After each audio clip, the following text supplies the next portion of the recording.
I'm going to try to get at the simple question of why fatherhood and why it matters for this issue of gender equality. First off, because I am a father and I have an amazing 19-year-old daughter, but that's a longer conversation and I'll show her picture later. But apart from that, let's consider that as a gender equality issue, the single largest factor that keeps women from being in the workplace as much as they would like and working as many hours as men is the unequal care burden that women face. And although we don't always say it, the only way we're going to fill in that unequal care burden, there's not enough Martians to bring here, there's not enough robotic care to provide, is that we need men to do their half of the work. Consider as well the number of men on the planet.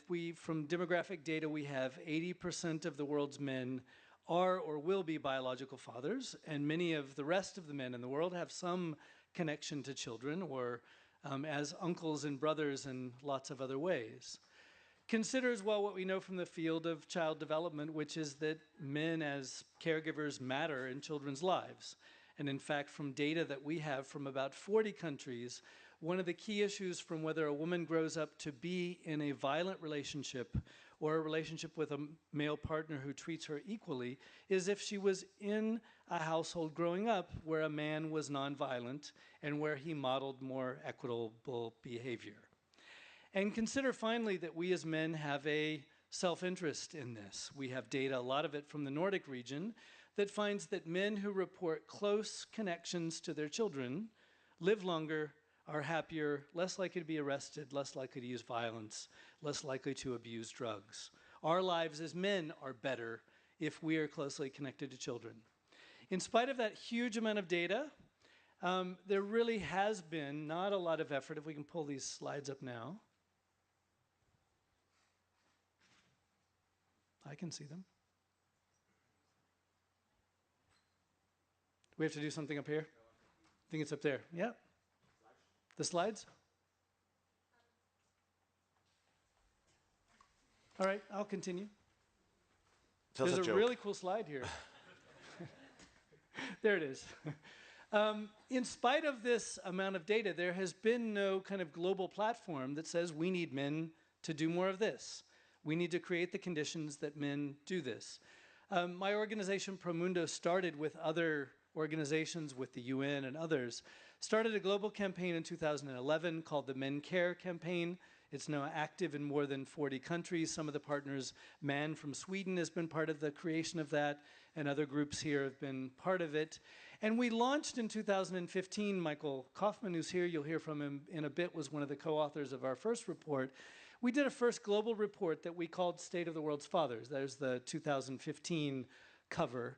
And it was really the first time put on a global stage that there was a report that said, where are we globally in terms of engaging men as fathers and in doing our share of the care work? I'm happy to say it ended up in about 12 other countries doing different regional or country reports of trying to give a global snapshot. That first report basically summed up what I just said at the beginning of why it matters. And another key point that came out of the first report is that we don't count it. That is, you couldn't find, unlike data on maternal mortality, men's use of condoms, contraceptive use, even rates of violence by men against women or violence against children, there was no global counting of how much men participate in the care of children or in the daily care of our homes every day. So one of the conclusions we came out with the 2015 report is it matters, and yet we're not counting it. And those of us who pay attention to data, and we've been using a lot of it today, we know that government, what doesn't count. That is, if we don't count it, we're not including it, we're not setting up global goals. The other thing that's obvious is that nowhere in the Sustainable Development Goals or among other countries do we have any goals about men doing more of it. So our first report tried to put the issue on the map. Our second report we called A Time for Action. So 2 years later, we came back. This time, we came back with global data. Working with the Gates Foundation and others, we have access to and did analysis of global studies on time use to see where we are. So this year we have more of a snapshot. I'm pleased to say the Icelandic government supported us in the publication and in launching it in June of this year. So why the action? One, we can clearly say, looking at the data, that no country in the world has achieved equality in terms of men's share of carrying out the daily care work. This region of the world gets good marks. Sweden, Norway, Denmark, Iceland, Finland, did I mention all of them? Yep. It's about men doing about 40% of the work at home, both the care of children and the care of homes, in multiple studies that we have. So in spite of all the noise on this issue in this region, it's still not at 50-50. So we've got no country in the world, even the countries that have made the most progress, have achieved that equality. And there's few, if any, countries that have said, we consider it a global goal for men and boys to do 50% of this. So we also think if we don't aspire to it, it's going to be hard for us to achieve it. And it's also it's important to say that it's intersectional. We know that among the poorest households in any country, and certainly the poorest countries in the world, achieving equality on these issues is even harder, particularly for families who don't have the kind of paid supports that we know that the lowest income families need. We've heard these numbers before as well. We know how many years we are away. Some of the figures say, ILO says it'll be 75 years at the current pace of change before we achieve equal pay for equal work. If counting all the indicators we use on gender equality, the numbers that we cite are about 130 years. I think all of us in the room would agree that that is far too slow. So another reason we need it. We need men doing more of this. So where are we? What's the global snapshot? And I'll try to go through this quickly. I know that we're trying to make up time for other stuff that's coming along. So not to give you too much data in the afternoon, but the global average is that women do on a daily basis 3 times of the amount of daily care of children and of homes. By region, there's tremendous variation. In the wealthiest countries of the world, these are the developed in the blue to the far, that's to your far left, it is about twice as much.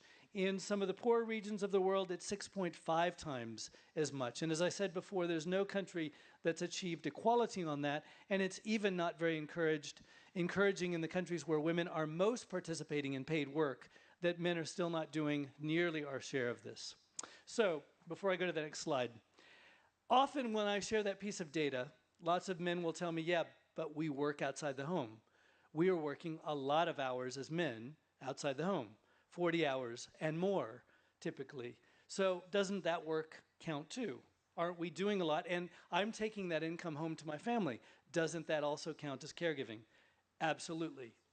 That said, and this is a busy slide, sorry about that, it's small in the back, but the bottom line is, even if you add up our working hours plus our care in the home, and you add up women's working hours, less on average than men outside the home, plus their hours inside the home, everywhere in the world, women on average work more hours per day, counting their work in the home and their work outside the home, than we as men do, adding up both our paid work and our unpaid care work. So yes, men, we are working a lot of hours outside the home. I don't make a lot of friends as men when I bring this truth home, but it is, in fact, it holds across the world. On average, women are working more hours every single day. So what to do about it? It doesn't matter, I brought up the issue of income. We're achieving something closer to income in higher income countries, but we've still got a long way to go. So what do we need to do? One is, of course, we've got to think about equal pay. We've got to think about what happens in the workplace. The kinds of things we've been talking about here definitely need to be in there.